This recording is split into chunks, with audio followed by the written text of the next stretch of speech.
Let's go to Ethan Strauss, NBA writer, House of Strauss, Substack. Well, we were saying the other day, Steve Kerr, Ethan, said, he was on, I think, a radio station in San Francisco, and he said, when he was at Chicago at the end, those guys were done. They were done emotionally. They were done physically. And he said that's not the case with Steph, Klay, and Draymond. And I buy that with Steph and Draymond. Draymond's still an elite catalyst, an elite defender, and Steph's still the best shooter in the league. But I would be hard-pressed to pay Klay Thompson, and you know the relationships here. He's just not the same player. But there is that value proposition here. It's like, but Steph loves him. He's given you rings. Inside the wall, if they are beat by the Lakers, do you think Klay Thompson coming back is a no-brainer? Or is somebody going to raise their hand and go, guys, he's a B player now. On a lot of nights, he's a C player. Your thoughts on that?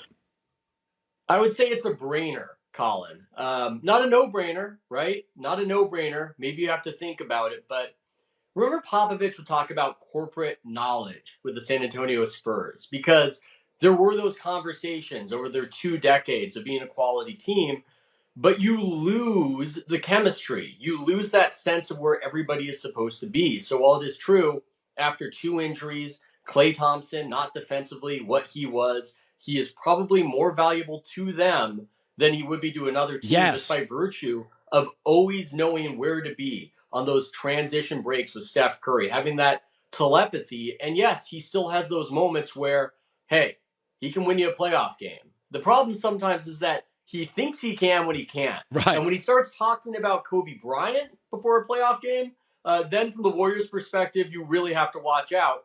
But he still retains that capability, and I don't think it's gotten so bad that they want to part ways. Listen, this team won a title and moved off Harrison Barnes for KD, and maybe it's the culture of Silicon Valley, the tech world they live in, but this is a team that's been willing to reboot. They don't romanticize the past at all in San Francisco.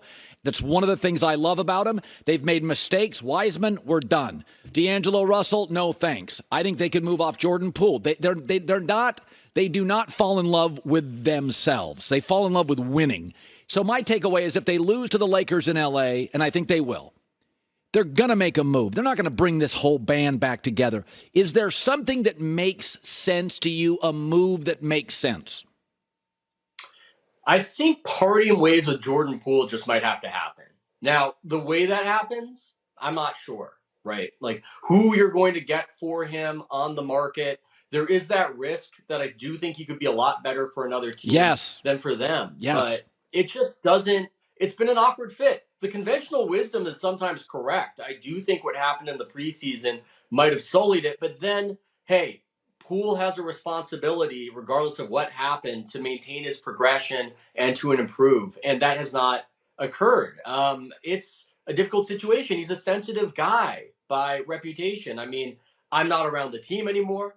I'm more of a, what do they call it, an emeritus, as they say? Right. But I know people around that situation in the media. And there's a little bit of that Kevin Durant prickliness, this idea that the media is coming at me and questioning me and everything else. But the difference is Jordan Poole's no Kevin Durant. And you combine such a public incident as what happened. It just, combined with how he's played, seems like a situation that has run its course. Well, I do like this. What you said is important, that I think Jordan Poole would be better for another team. I think he'd be a 24-point-a-game guy in Orlando, let's say. Or anywhere else in the league, maybe not Dallas because Luka has the ball, but I think he's a 20-point-a-game player. Whereas I think you're right that Klay Thompson's a better warrior than he is anywhere else. So that's the balance now. The Wiggins last night, and I said this about Jason Tatum earlier. I got a bunch of kids. You can find, by 5, 6, 7 years old, the personality of your kid. You don't know how his life. 6 months. You can tell. The aggressive kid, the funny kid, the social kid, the quiet kid. Tatum is not an alpha. He's just gifted. Andrew Wiggins is very much like Tatum. He has to be pushed and prodded into being aggressive. When he is, he was so important last night. I don't think he can duplicate that 2 more games. Where do you think they are, Steve Kerr, Steph? Where are they on Wiggins, who is twitchy? When he plays well, they win. Would they move off him, or do you think they are all in on Wiggins?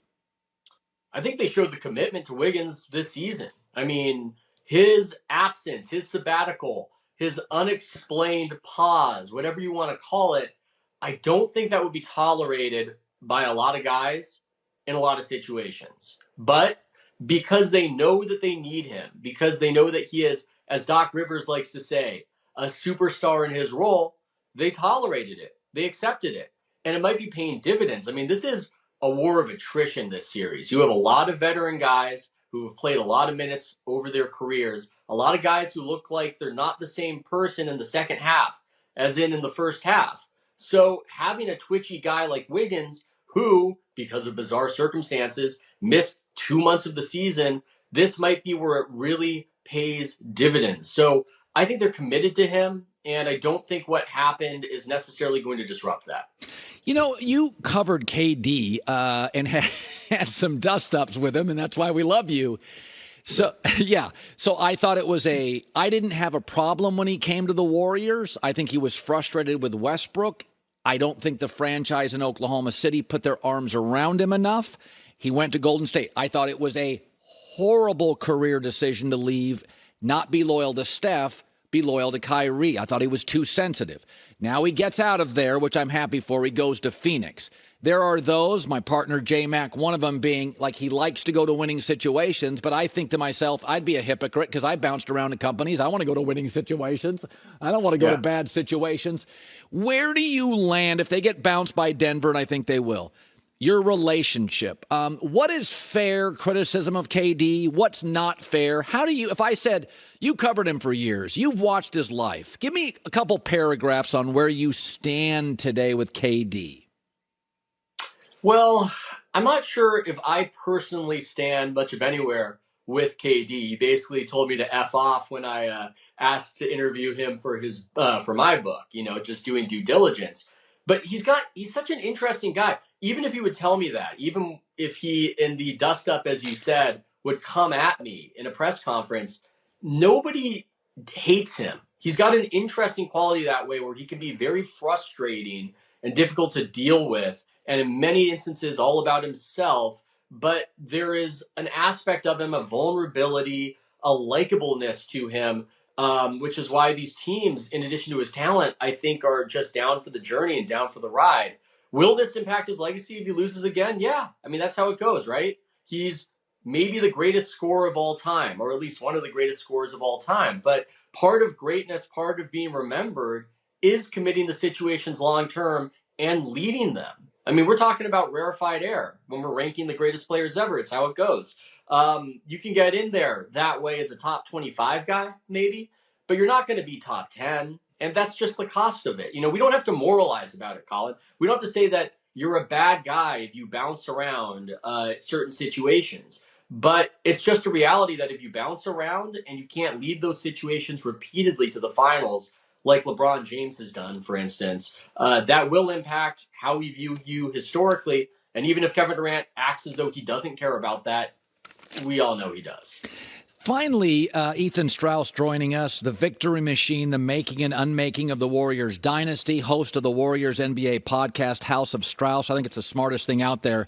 So I said this earlier, when you pin a champion against the wall, last night we saw them bring their fastball. We saw it last year. I think it was like Game 4 in Boston. We saw it twice in the Sacramento series. I believe this was the first time we saw it in this series where you're like, 4 quarters. Wow, they are aggressive, and I thought it was their best game since Sacramento. Give me a thought of what Game 6 tomorrow night looks like. You've seen so many of these moments. Now, they're pinned against the wall again. But, God, can they duplicate last night with this roster? I'm not sure they can. What say you? Well, now I can draw off my emeritus status, if I am pronouncing that word correctly. I feel like being around Steve Kerr, I learned something about winning. It's easy to dismiss that somebody knows how to win. And we can say, when we're trying to be smart and trying to be smarter than the participants, that it's random or variance or small sample size. But being around Steve Kerr and seeing him win playoff series, I learned a thing or two. And he is a big believer in energy. He believes these are wars of attrition, that this is not I take one game, you take the next, back and forth. He thinks it's more like two boxers get exhausted and then one nudges the other over. And that's how it goes. And this series could be that. It could be that. I'm looking at Anthony Davis. You're talking about first half versus second half. Anthony Davis in the first half of this series averages 16 points, 65% field goal percentage. Second half, he's averaging 6.4 points and 44% from the field. So the Warriors share the ball for a reason. It's not just kumbaya. The idea of it, Kerrism, if I were to make it a religion, is about energy. And the idea is that we conserve our energy. That's why we share the ball. And then eventually, because we've conserved our energy, we will be able to overwhelm the opponent. So right now, it's just a battle of, do the Lakers and their veterans in LeBron and AD, who can get tired as great as they are, do they have enough gas in the tank? Or can the Warriors, with twitchy Andrew Wiggins and their carrying and sharing approach, finally overwhelm them in 2 games? And that's the battle. That was so smart. Ethan Strauss, you just give me something I haven't heard before. It's the coffee. It's the Morning Joe. That's what it's the coffee. Yeah. Good, there you go. Good seeing you, buddy. Substack, Ethan Strauss, House of Strauss. It's fantastic. And he went out on his own, and he has just crushed it, and there's a reason why he's smart. Hi, everybody. Thanks for watching. Subscribe here to get the latest from the show. Also, be sure to check out more of the best clips from The Herd or go watch a few segments from other shows on FS1.